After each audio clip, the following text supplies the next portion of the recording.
What's up guys, welcome to the video. We are wrapping up week 25 of this marathon prep. This is the last big training weekend we have before we begin our taper the next 2 weeks before the marathon. But we have a 12-mile workout today, which is gonna be 2-mile warm-up, 4 miles faster than our marathon pace, hopefully like a 7-minute mile, and then 4 miles at our marathon pace, which is hopefully gonna be 7:30. That's what we're planning on, the strategy, and then a 2-mile cool down. But also just went and picked me up some new socks because the socks we've been running in maybe could have lasted me another day. Are you sure about that? I don't know what it is about my house, but socks, like, I cannot save a pair of socks because they just vanish. But we're gonna jump into this 12-mile workout. We have a lot to do this weekend with the marathon prep. But yeah, I wanna get into this 12-mile workout and I will see you after it. Okay, what is up guys? So we just made it back from Huntsville with our 12-mile workout. We just made some pancakes. A little side note, I've started getting these Krusties, I guess that's how you say it, Krusties blueberry pancake mix. Still protein pancakes, still whole wheat pancakes, just like the Kodiak pancakes that I've been living on for the past few years. And dude, just the blueberry part of this, whenever you open your bag up and you're making you a bowl to mix the batter, it smells like blueberry muffin mix, which is very delightful. It's very good. So I've been switching to this. There's only 6 more grams of carbs in this than there is in the Kodiak pancake mix.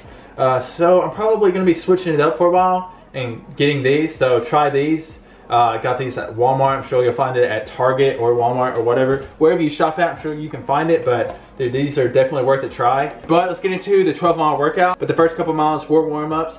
8-minute mile, 8:05 mile. Then we got into a threshold run. At the beginning of this video, I said the goal was gonna be 7 minutes, but that was too slow. So we started the 4-mile threshold run. I'll put the splits on the screen for you guys. 6:27, 6:13, 6:12, and 6:13.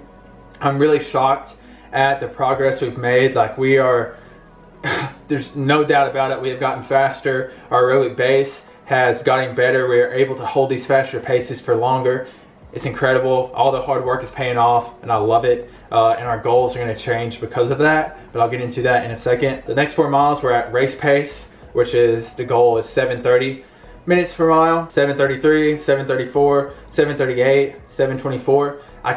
With the rolling hills, it was hard for me to really gauge it and just hold the pace because going uphill would get slower, obviously, and then going downhill, I just couldn't compensate for it. It's not like we couldn't run fast enough to run 7:30, I just couldn't get it dialed in. Then the last 2 miles were cool downs, 8:05, 8:12, but like I just mentioned, our original goal was a sub 4-hour marathon.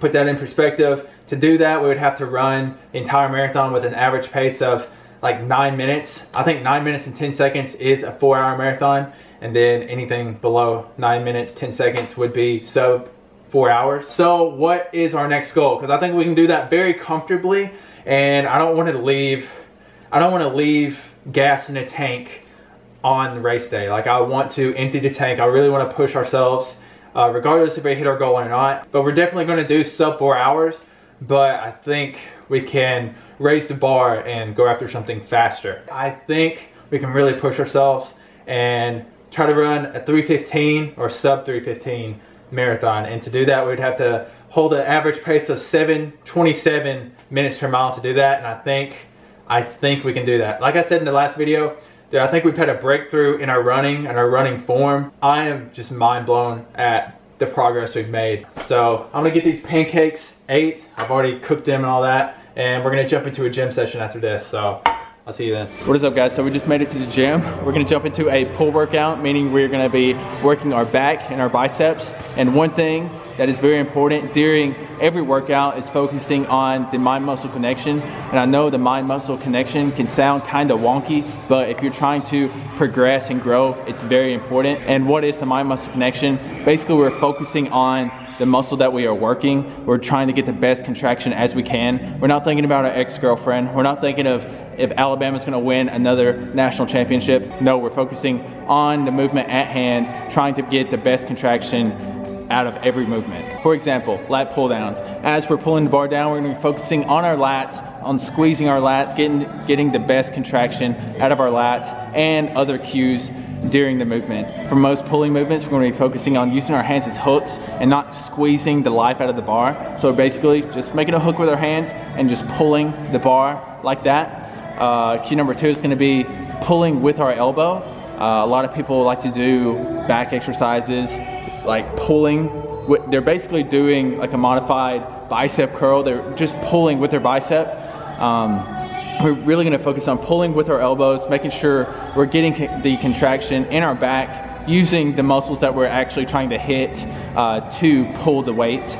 Obviously, our bicep is going to contribute a little bit, but we're trying to minimize it as much as we can, especially during back movements. We're trying to grow our back. It's not a bicep movement. Cue number 3 is going to be focusing on the eccentric movement. What does that mean? Again, lat pull downs, for example. Whenever we pull the bar down, we're going to be letting the bar go back as slowly as we can, controlling the weight throughout the entire movement. That is the eccentric movement. But yeah, that's 3 cues that we're focusing on back movements. Let's just jump into the workout.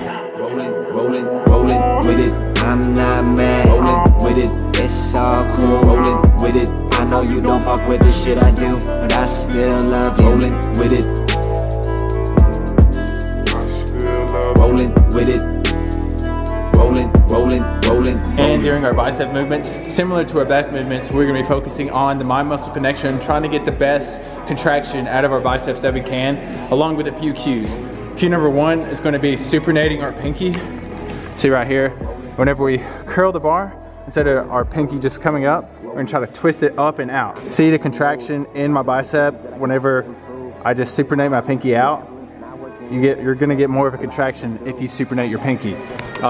Cue number 2 is going to be controlling the weight throughout the entire movement. Again, the eccentric movement. Whenever we curl up, we're letting it down as slow as we can. And that's going to go into cue number 3. Just flexing our tricep at the bottom of the movement to make sure we get a full stretch in our bicep. But those are the 3 cues. Let's get into the rest of the workout. Need to let them know if they fuck with the get up, probably pay them ready to aim.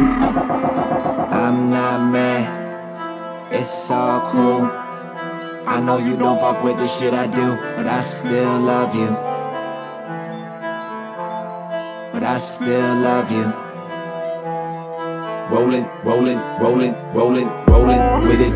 I'm not mad. Rolling with it. It's all cool. Rolling with it.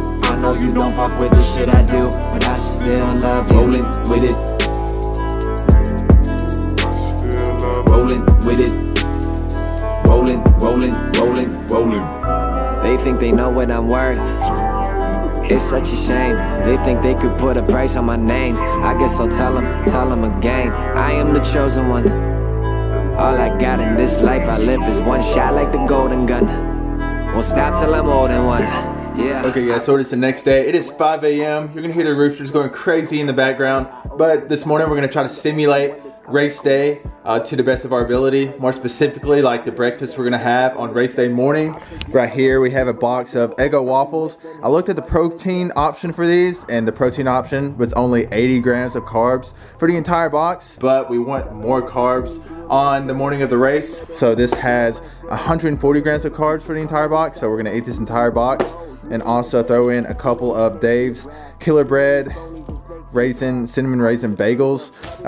Really convenient. We're gonna just pop these in the microwave because at the hotel, we're gonna wake up in a hotel on race day. We're gonna need something that we can just pop in the microwave because we're not gonna have anything to cook with. So this is gonna be, we're gonna see how well this works. And on race day, we may add 100 or 200 more grams of carbs, but we're gonna see how well this sits in our stomach. We're gonna get this ate, and hopefully we get to Huntsville and we start this run at 8 a.m. and I will go over my race day nutrition with you then.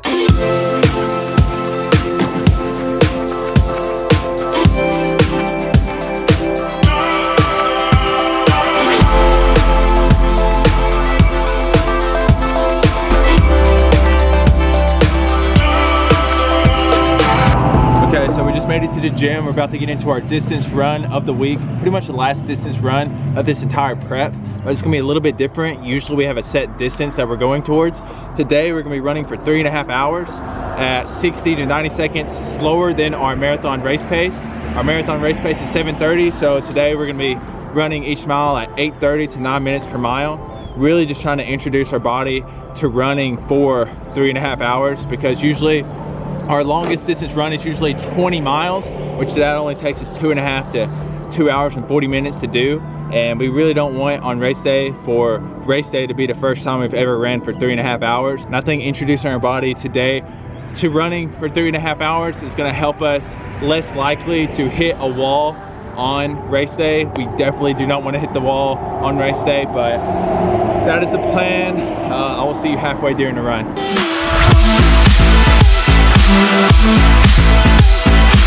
So we were halfway through today's run. We're using these Cliff gels every 4 miles.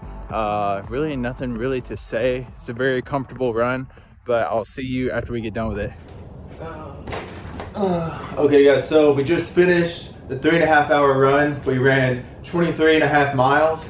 We're gonna rest for a little bit, a few hours. We're gonna go jump into a leg session, and I will let this leg session play over right now as we talk for the rest of the video. So again, today was an easy run at a comfortable pace of 8:30 to 9 minutes per mile. And the first half was pretty easy, but the last half was really, really rough. More rough than I anticipated it was going to be. And looking back in hindsight, it was definitely because I only got like 2 to 3 hours of sleep last night.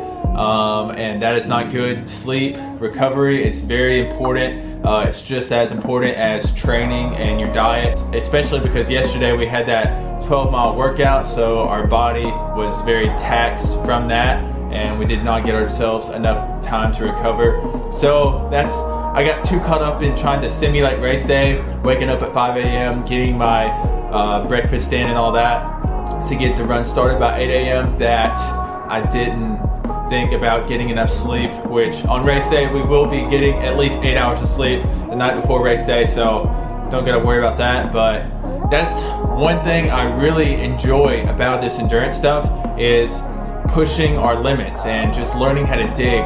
That last half of today's run was very, very difficult, just mindset wise, you know. I don't think we will ever lose that voice in our head that, you know, starts to try to negotiate with us. Like today, I was supposed to run 3.5 hours. We did run 3.5 hours, but that voice starts creeping up and tries to negotiate with us, saying, hey, I know you said you want to run 3.5 hours, but didn't you say you want to run your marathon at 3:15? So why don't we just run 3:15? Or on another day, if you're supposed to run 6 miles, you get 4 miles in and you're a little tired, and that voice starts to creep up, and it's like, hey, I know you've ran 4 miles and you're supposed to run 6, but hey, yeah, you're feeling tired. We don't want to overtrain. Let's just stop at 4. And I think that voice controls a lot of people's lives. And I think it's a valuable thing to just learn how to dig and power through it and shut that voice up and do what you're supposed to do what you said you were going to do, and get it done regardless. It's funny because like nobody's holding a gun to my head saying you have to go out and run 3.5 hours. I put myself in this uncomfortable situation, and I can get out of it whenever I want to because I put myself in it. But I think learning how to dig can translate into real life, because, you know, life, just one day, a snap of a finger can just fuck you and can put you in an uncomfortable situation that can seem daunting and that you're gonna have to fight and claw yourself out of. And if you don't know how to dig, it's gonna be difficult. Even if you do know how to dig, it's gonna be difficult, but I think just learning how to put yourself in an uncomfortable situation and grow from it and learning how to dig is a very valuable mindset to acquire. So that's one thing I really enjoy about endurance training, and can't wait to test ourselves at this marathon and later in the year as we continue just upping the goal of this endurance stuff. Yeah, this is pretty much gonna wrap up the last big weekend of our training. The next 2 weeks are we're gonna begin our taper, and I will make a video on the taper. It'll probably be the next video that I post, so subscribe if you haven't already.